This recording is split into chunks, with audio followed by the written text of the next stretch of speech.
बहुत बातें समझ नहीं पाए और उसकी आड़ लेकर के बहुत सारी चीज़ें कर भी रहे हैं।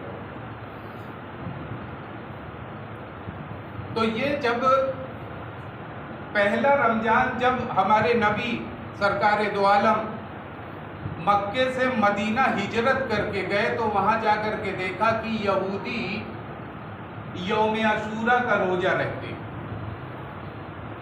आपने पूछा कि ये यहूदी, उन्होंने पूछा कि आप क्यों रखते हैं? तो उन्होंने कहा कि आज हम फिरौन से आज़ाद हुए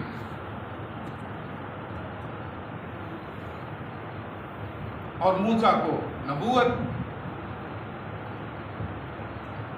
तो यौम अशूरा का रोजा, तो उन्होंने कहा कि तुमसे ज्यादा तो मैं मूसा का मानने वाला हूं। तो ये एक रोजा यहूदी रहते थे, तो नबी करीम सल्लल्लाहु अलैहि वसल्लम ने मदीने में यौम अशूरा यानी मुहर्रम की 10वीं का जो रोजा होता है उसे यौम अशूरा का रोजा कहते हैं। तो उन्होंने कहा कि अब दो रखे मुसलमान तो मूसा अलैहिस्सलाम को मानने वाली ज्यादा कौम है। उसके बाद नबी करीम सल्लल्लाहु अलैहि वसल्लम ने मदीने के अंदर महीने के 3 रोजे रखे। आप लोगों से गुजारिश भी है कि जो चीज बात सुन रहे हैं तो आप कुरान खोल करके जो मानने वाली किताब है, कभी अगर वक्त मिले तो देखा भी करें। 173 से लेकर के 176 सूरह बकरा की है, और कहीं माने की किताब होगी तो थोड़ा पढ़ेंगे तो बात समझ में भी आएगा। कभी मौका मिल जाए तो आपको ये आयत नोट कराई है, कभी आपका मन करे कि ये बात है या। तो महीने के 3 रोजे 13, 14 और 15 ये महीने में फर्ज किए गए। इसके पहले जब तक इस पूरे महीने के रोजे का फरमान नहीं आया था, तब तक 3 रोजे फर्ज थे। वो महीने के 13वीं, 14वीं और 15वीं को रोजा रखना होता था। और उसमें यह भी कहा गया था कि अगर आप रोजे ना रख पाए किसी वजह से, तो एक आदमी का खाना दे दें फिदिया के रूप में, यानी बदल के रूप में एक आदमी का खाना।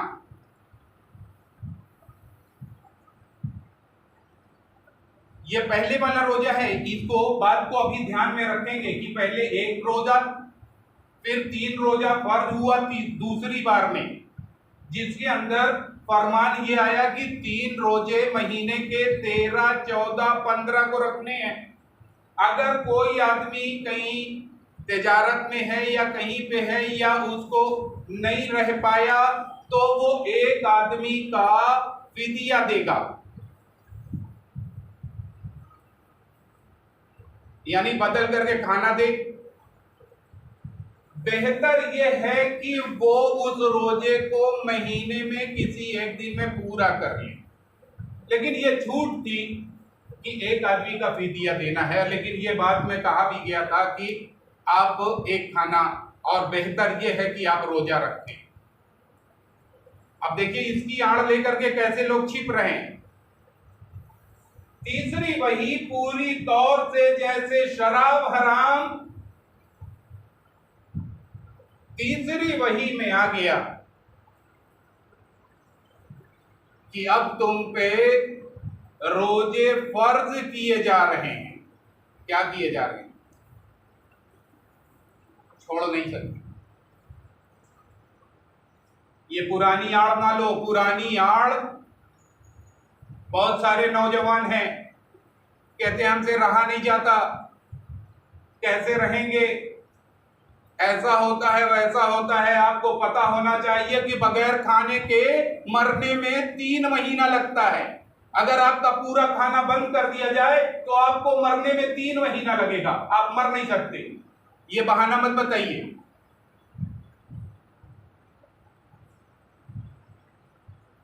और बगैर पानी के मरने में 3 दिन लगेगा, तब क्रिटिनी आएगी किडनी से, क्रिटिनी बढ़ेगी तब आपकी डेथ हो सकती है।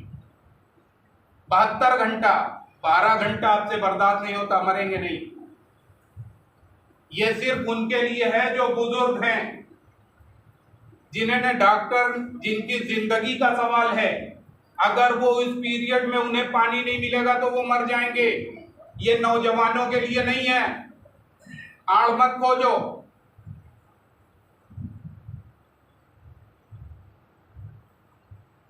बहुत शॉर्टकट लोगों ने बना लिया, बीच में शॉर्टकट कि ये नहीं है, एक आदमी का खाना दे देंगे। पहले पढ़ो उसको गौर से, इसीलिए कहा है कि वक्त मिले तो कुरान खोल लेना और बैठ के 173 से लेकर के 176 तक बड़े हिसाब, बड़े दिल दिमाग से बैठ के पढ़ो। अगर कहीं किनारे कोई तफसीर भी लिखी होगी, किसी की भी लिखी हो, चाहे बरेलवी हो, चाहे देवबंदी हो, चाहे अहले हदीस हो, किसी भी फिरके का मानने वाला हो, कोई भी कुरान हो, कोई भी तफसीर हो, खोल के देखो, कभी देखो तो। जब ये चीज देखोगे तो किसके लिए ये अल्लाह के नबी ने बाद में इसी नियम को, जो दूसरा वाला था कि फिदिया देने का, अल्लाह के नबी ने बाद में इसको आम किया, हदीस के जरिए आया। और ये एक ऐसी आयत है जिसमें पूरे रोजे के पूरे जितने भी रुकुन हैं, किसी से पूछने की जरूरत नहीं पड़ेगी। ये एक ही जगह समा दिया है कुरान ने। नमाज को ढूंढोगे तो एक जगह कहीं है, उसमें वजू का कहीं जिक्र है, लेकिन कैसे किया जाएगा जिक्र नहीं है। नमाज की कितनी रकतें होंगी कहीं पे जिक्र नहीं है, जगह जगह और कई जगह से बिटोर करके ला करके तब हम, लेकिन रोजे का जिक्र कुरान में एक ही जगह पे है, 173 से 176। अगर आप पढ़ेंगे इसको गौर से तो बात आपको समझ में भी आएगी। इतनी बातें तो तमहीदी थी, और दूसरी बातें आज के जमाने में जो लोग इम्मे हानी फरमाती हैं, उम्मे हानी ने फरमाया, रसूल अल्लाह ने फरमाया कि उस कौम पर तब तक जवाल नहीं आ सकता, वो कौम तब तक मुसीबत में नहीं आ सकती जब तक वो रोजों का एहतराम करेगी, इस माह का एहतराम करेगी। एहतराम क्या है? आज के नौजवानों, आज के मुसलमानों, रोजा अगर नहीं रहे, नहीं हो किसी वजह से, तो एहतराम तो कर सकते हो ना। आज आपको मार्केट में देखा जाता है पान चबाते हुए, पान की पीक मारते हुए, बड़े फक्र से तमाम कौमों की दुकानों पर बैठ करके समोसे और चाय और चटकारे उड़ा रहे हो। अगर किसी वजह से नहीं हो तो अपनी कौम को, अपने दीन को पामाल ना करो। आज कौम पे जो जवाल आया हुआ है, ये कौम आज मुसीबतों में है, ये कौम हर तरफ से सताई जा रही है, बेइज्जत की जा रही है, क्योंकि आज मुसलमान अपने वसूल से ही चला गया, वरना लोग उनको देख करके कसमें खाते थे उनके किरदार को। आज तुम्हारे किरदार नहीं हो किसी वजह से, लेकिन छिप के तो खा सकते हो, घर के अंदर वो चीज कर सकते हो, समाज में दिखाओगे तो इसका क्या असर पड़ेगा। और आज हमारी कौम पर जो जवाल आया हुआ है, जो परेशानी आई हुई है, आज हर कोई हमारी अपने ऊपर आंख दिखा रहा है, हर जगह हम पीटे जा रहे हैं, हर जगह बेइज्जत हो रहे हैं, क्योंकि हमने अपने दीन को छोड़ दिया। दाढ़ी रखा ली लेकिन बैठ करके किसी होटलों में खा रहा है, दिखा रहा कि मैं मुसलमान हूं, दाढ़ी भी है। अपनी आंखों से मैंने देखा एक अच्छा खासा हट्टा गट्टा मौलाना, बिल्कुल नौजवान मौलाना, 4 बजे असर का वक्त था, मैं जा रहा था, गुजर रहा था बस स्टेशन के गेट से, हट्टा गट्टा आदमी ऐसे पीछे हाथ में लेकर के अंडे ऐसे खा रहा है, और एक रक्शे वाला बेचारा वो रोजे से, और वो भी उसकी उम्र 50 की रही होगी, सर पे भिगा करके रूमाल इस गर्मी में बांध रखा था, रक्शे पर से बैठ करके अपनी गद्दी पे वो बड़े गौर से उस मौलाना को देख रहा था, और मैं उधर से गुजर रहा था, मैं मौलाना को देख रहा था और फिर उस रिक्शे वाले को देख रहा था। मुझे दोनों की निगाह दिखाई दे रही थी। मैंने कहा इस रिक्शे वाले का ईमान हिल रहा है। रिक्शे वाला सोच रहा है कि मैं तो रोजा इतना बड़ा जानकार मौलाना आदमी टोपी उपी लगा करके, और ये बकर बकर चौराहे पे खा रहा है, वो भी ऐसे सार्वजनिक स्थान पे खा रहा है जो बस स्टेशन है, उसके मेन गेट पे खड़ा होकर के हाथ पीछे करके ऐसे खा रहा है। मुसलमानों, हमारी कौम पे जवाल आएगा क्या नहीं? हम कहां पहुंच गए? देखिए, बहुत कम वक्त होता है इसमें, किसी तो बहुत सारी बात को बयान कर पाना बड़ा मुश्किल होता है, ये एक लंबी तकरीर होती है, लेकिन अब इसमें थोड़ी बात जो मेन आपको बतानी है। इस महीने में 2 चीजों का ये प्रैक्टिकल मोहब्बत खुदाबंदी को प्रूव करने का महीना ये है। बड़ी बड़ी कसमें हमने खाई है, पूरे साल हमने नमाज में कहा है इय्याक नअबुदु व इय्याक नस्तईन, कहा ना, अल्लाह मैं सिर्फ तेरी ही इबादत करता हूं और तुझसे ही मांगता हूं। प्रूफ करना है, हम तो आपके ऊपर जान दे देंगे, सारी चीजें मेरी कुर्बान है।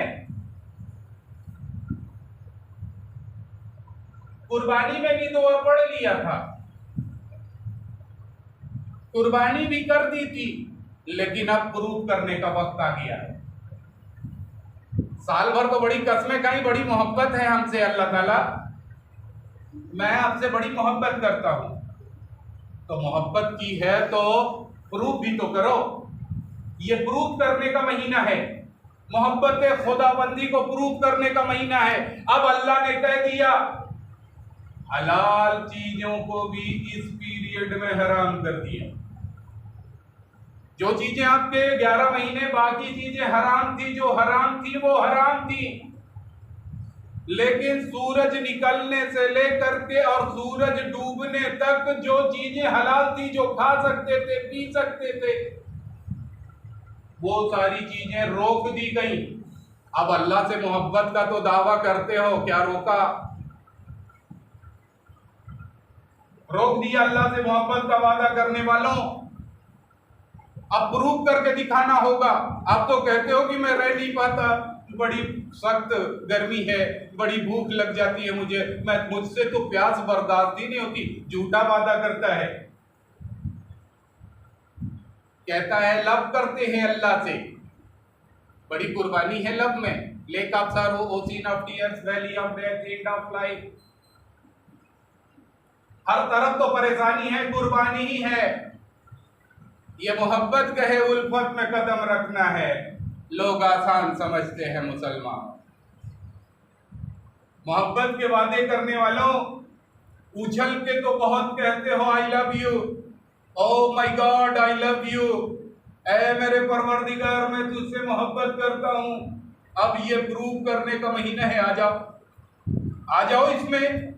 अब तो रमजान आ गया, 1 महीना तक आपको प्रूव करना है, अपने आप को साबित करना है, और सिर्फ भूखा रहना अल्लाह ताला को मकसूद नहीं है। भूखे तो दुनिया में बहुत सारे लोग हैं जिन्हें खाना नहीं मिला। इन भूख को, इस 1 महीने की भूख को आदत नहीं बनाना है, इस 1 महीने की भूख को इबादत बनाना। क्या बनाना है? आदत तो प्रैक्टिस में बहुत सारे लोग ले आएंगे, 2-4 दिन तकलीफ होगी, उसके बाद आदत बन जाएगी तो महीने के रोजे निकल जाएंगे। तो इस रोजे को आदत मत बनाना।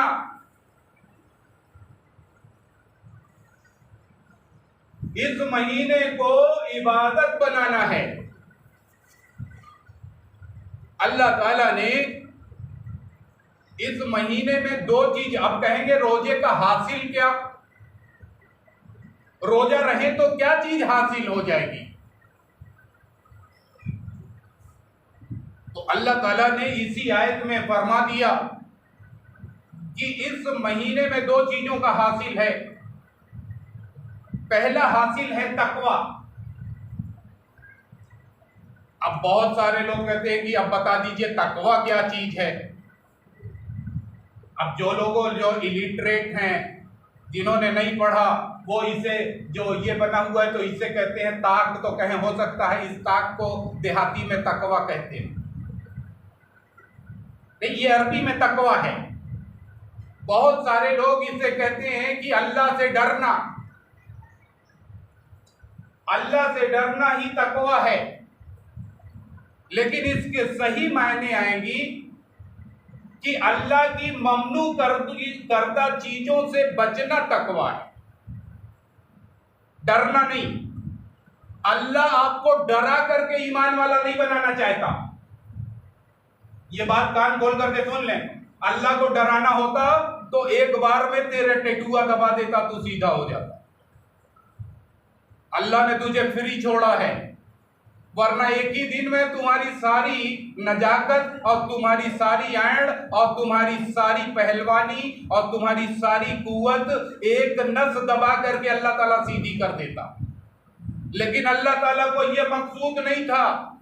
उसने फरिश्तों को बनाया, वो हुक्मी हैं, वो सिर्फ हुक्म पे काम करते हैं। अल्लाह को ऐसी मखलूक नहीं चाहिए थी। अल्लाह ने इंसान को बनाया और इसको सुपर क्रिएशन करार दिया और कहा कि हमने इंसान को अशरफुल मखलूक बनाया और साथ में इसे फ्री भी किया। तुझे दिल दिया, दिमाग दिया, तुझे अपने सोचने की सलाहियत दी, अच्छे बुरे की तमीज करने की सलाहियत दी। अब ये फैसला तुम पे छोड़ा है। कहा कि हमें डरा करके किसी को मुसलमान नहीं करना है। अब मेरी बात सुन के डरने की जरूरत नहीं है। बात समझ में आए तो मुसलमान होना, ना समझ में आए तो किसी कूड़ेदान में फेंक के आगे बढ़ लेना, किसी और मौलवी मौलाना को सुनना। ये बात कुरान की है। बात आपके समझ में आए तो उस पे अमल में लाओ। अल्लाह किसी को डराना नहीं चाहता। अल्लाह डरा के नहीं, इल्म से आपको मुसलमान बनाना चाहता है। इल्म हासिल करो, सुनो, कुरान को पढ़ो।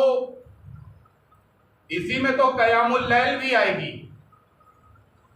इसी में तो कुरान भी नाजिल हुआ, इसी महीने में। और इसी में हम तकवा हासिल करने की प्रैक्टिस करेंगे। फ्रिज में अच्छे अच्छे Coca Cola, cold drink, grapes, apple और बनाना, एवरीथिंग सारी कुछ रखी हुई है। लेकिन रोजा है अल्लाह से मोहब्बत का डर, अल्लाह से कि अल्लाह ने मना किया है, मैं इसे खा नहीं सकता। अल्लाह को क्या मुंह दिखाऊंगा? सामने वो सारी चीजें हैं, सलाहियत भी है, जेब में नोट भी है, लेकिन एक ईमान वाला सूरज निकलने से सूरज डूबने तक वो उस पे अड़ा हुआ कि नहीं, मैं इसे खा नहीं सकता, मैं एक घूंट पानी भी नहीं पी सकता। कोई देखे या ना देखे, अल्लाह देख रहा है। जब ये ईमान पैदा हो जाता है जिन लोगों में कि चच्चा देख रहे हैं, फुफ्फा देख रहे हैं, खालू देख रहे हैं, अम्मा देख रही, समाज देख रहा, फलाने देख रहे हैं, तो हम छिप जाएं। जो लोग दुनिया को देख करके छिपते हैं और अल्लाह से नहीं छिपते, अल्लाह ताला ने उनसे कहा है कि कान खोल करके सुन लो। और नबी से भी फरमाया, ऐ नबी करीम सल्लल्लाहु अलैहि वसल्लम से फरमाया कि ऐ नबी, ऐसे लोगों की सिफारिश हमसे ना करियो, हम इनको बख्शेंगे नहीं।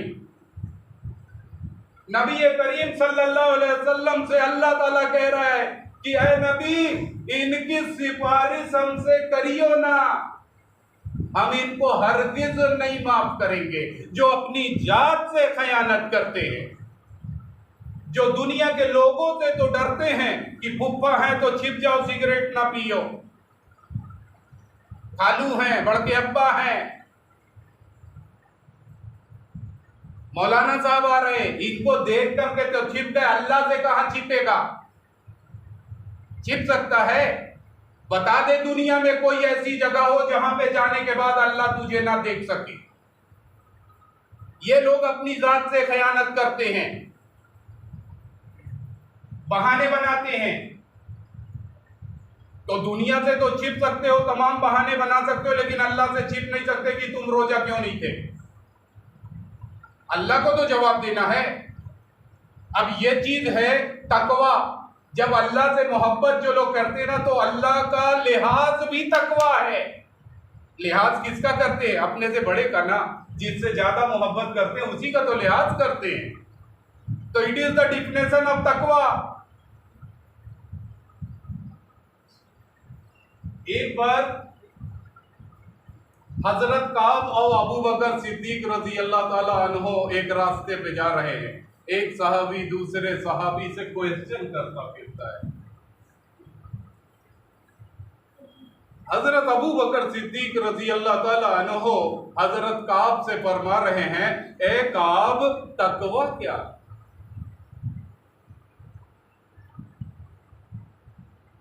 अबू बकर, तुम्हें नहीं मालूम कि तकवा क्या है? लेकिन लोग जानते थे, लेकिन ये सुनना चाहते थे कि कोई और अच्छी चीज मिल जाए जिससे और ईमान हमारा ताजा हो। कहा नहीं मालूम। कहा अगर मालूम होता तो तुझसे पूछता। हजरत काब ने बताया कि ऐ अबू बकर, किसी ऐसे रास्ते से तुम गुजरे हो जिसके दोनों तरफ कांटेदार झाड़ियां रही हो। कहा हाँ, तो कभी ऐसा एक आध बार मेरा गुजर हुआ है। तो कहा उस रास्ते से गुजरते हुए तुमने क्या किया? तो कहा कि अपने कपड़ों को समेट। क्या कर ली? दोनों तरफ कांटेदार झाड़ियां हैं, बीच से रास्ता है, तो कांटों को तो काट नहीं सकते, हाथ जख्मी हो जाएंगे, तो हम अपने आप को समेट लेते। क्या कर लेते? अपने आप को, अपने कपड़ों को समेट लिया। कहा यही तकवा है। जो लोग अल्लाह के, तो गुनाहें तो चारों तरफ फैली हुई हैं, हम अपनी आंखें फोड़ तो नहीं सकते, लेकिन अपनी आंखों को नीची तो कर सकते हैं ना। अपनी आंखों को तो बंद कर सकते हैं। यही तकवा है अल्लाह का। इसकी अगर एक डिफिनेशन का, तमाम लोग पूछते कि तकवा बता दीजिए, इसकी डिफिनेशन बता दीजिए, तो तमाम डिफिनेशन अभी हमने आपको बताया कि अल्लाह का लिहाज भी एक तकवा है। एक अंग्रेज ने इसकी तकवा की बड़ी अच्छी डिफिनेशन की और उसने बताया कि तकवा is the internal compass of the our body, it lead us the right path. Compass जानते होंगे, पहले के जमाने में एक कुतुबनुमा होता है। एक आप जानते हैं मैग्नेट की एक सिफत अल्लाह ताला ने रखा है कि दुनिया बदल जाएगी, लेकिन मैग्नेट को अगर टांग करके आप उसको जोर से घुमाते तो जब भी वो रुकेगा तो उसकी सिफत ये है कि उसका एक सिरा उत्तर की तरफ होगा तो दूसरी तरफ दक्षिण होगा। वो अपना रुख कभी चेंज नहीं कर सकता। आप चेंज हो जाएंगे, आप दुनिया से रुखसत हो जाएंगे, लेकिन जितनी बार भी न चाहेंगे चुंबक अपने उत्तर और दक्षिण पोल पर ही रुकेगा। तो एक ईमान वाला जो आदमी है उसका जो कंपास क्या है? अल्लाह का हुक्म और नबी की। तो एक अगर उसका रुख, एक सिमत अगर अल्लाह की तरफ है तो दूसरा हमारा रसूल अल्लाह की तरफ होना चाहिए। और एक मोमिन की यही कुतुबनुमा, यही सिफत है। तो इसको कहा गया तकवा is the compass of our internal body, our internal compass, it lead us right path. ये सही रास्ते पे हमको ले जाएगा। तो सही रास्ते पे जाने के लिए तकवा अख्तियार करें। तकवा इसी महीने में इस महीने का जो खास अल्लाह ताला ने जो इनाम दिया है कि ताकि तुम्हारे अंदर तकवा पैदा हो, तुम्हें इस बात का इल्म हो जाए कि कोई हमें नहीं देख रहा है, दुनिया पूरी नजर गड़ाए हुए है, वो देखती रहे, हमें इसका फर्क ही नहीं पड़ता। हमारे दिल में ये आभास होना चाहिए कि अल्लाह हमें देख रहा है। हम अल्लाह को नहीं देख सकते, हमारी आंखों में वो सिफत नहीं है, लेकिन अल्लाह तो हमें देख सक रहा है। आप कहीं पे भी कोई काम रहे, कोई काम कर रहे हैं, अगर ये दिल में आपके है कि अल्लाह देख रहा है, तो आप क्या है, राइट, अपने आप को राइट कर लेंगे, अपने आप को संभाल लेंगे। दुनिया में कोई ऐसा आदमी आप देखें कि एक किसान है, एक किसान आप, और इसलिए ये जुमा की तकरीरें होती हैं कि जब तक सांस है तभी तक आस है। ए लोगों, जब तक तुम्हारे अंदर ये जान है और जब तक यहाँ तक आ पा रहे हो, अपने को अल्लाह के आगे झुका पा रहे हो, तब तक ही वक्त है। कोई बख्शवा नहीं पाएगा 2-4 साल में, 100 साल में, 50 साल में। किसी को अपने दादा लकड़ दादा का भी नाम याद नहीं है। कितने लोग फातिहा करा रहे हैं। और 5 करोड़ साल की ये दुनिया हो गई। 5 करोड़ साल पहले जो लोग मरे हैं वो 5 करोड़ साल से इसी जमीन में दफन है। कयामत आएगी तब हिसाब होगा। रूह बरज़ख में जमा है, जब तक सांस है आखिरत की खेती कब करोगे? या अय्युहल्लज़ीना आमनू तक़ुल्लाह वलतुन्ज़ुर नफ्सुम मा क़द्दमत लिग़द। ऐ ईमान वालो, कभी अपना अकाउंट चेक किया? बैंक का अकाउंट तो रोज जा करके चेक करते हो कि कितना बढ़ा, कितना घटा, कितना परसेंट इसके अंदर इजाफा हुआ। कभी अपना अकाउंट चेक किया? कभी चरपाई पे लेट करके? कह रहा या ऐ ईमान वालो, अल्लाह से डरो, अल्लाह की ममनू चीजों से डरो, और यहां से रुखसत होने से पहले अपना हिसाबो चेक कर लो। ये कुरान की आयत कह रही या अय्युहल्लज़ीना आमनू तक़ुल्लाह, तक़ुल्लाह का मतलब तकवा अख्तियार करो। वलतुन्ज़ुर नफ्सुम मा क़द्दमत लिग़द, अपनी नफ्स जो ख्वाहिशात जो किया है, तनी नफा नुकसान भी चेक कर लो जाने से पहले। अगर कहीं पे जाते हो तो अपनी अटैची जरूर चेक करते हो कि टिकटवा सही है कि नहीं। अगर रास्ते में उल्टी आएगी तो पेरिनाम या स्टेमेटिल है या नहीं। अगर कहीं बुखार आ गई किसी जगह पे तो पैरासीटामॉल है कि नहीं। ये सारी बातें चेक करके एक छोटे से सफर पे जाते हो, और उस सफर पे जाओगे जो बहुत ही लंबा है। उस सफर का कोई इंतजाम किया? कोई अटैची अपनी चेक किया? ये छोटे से सफर में जरूर चेक करते हो कि कच्ची है तो बंदी है कि रतिया में क्या पहनेंगे, लुंगी रखे कि नहीं रखे, पैरासीटामॉल है कि नहीं है। सारी चीजें घर वालों से 20 बार चेक कराते हैं। 20 बार उसको खोल के देखते हैं कि टिकट सही जगह रखा है, कहीं टीटी ना पकड़ लेगा रास्ते में। लेकिन उस जगह जाने के लिए आखिरत का इंतजाम किया? बता नहीं पाया कि इस रमजान का सही रमज से आया है, और जो खरीफ से पहले जो बारिश बरसती है उसे रमज कहते हैं। रमजान रमज से मुस्तक है। अब क्योंकि ये इतना बड़ा सब्जेक्ट है कि 2-4 घंटा बोलूं तो कम पड़ेगा, पूरे रमजान को इतना समझा भी नहीं सकता। ये अल्लाह ताला की रहमत की बारिश शुरू हो गई है मुसलमानों। अब इसमें जो आखिरत का जो दिया, आप जानते हैं कि जब जून में पहले खरीफ की फसल, आप जानते हैं रबी अब कटने वाली है, खरीफ आएगी। जून से पहले जो बारिश होती है उसमें पहले बिया बोया जाता है, उसके बाद तब धान बैठाया जाता है।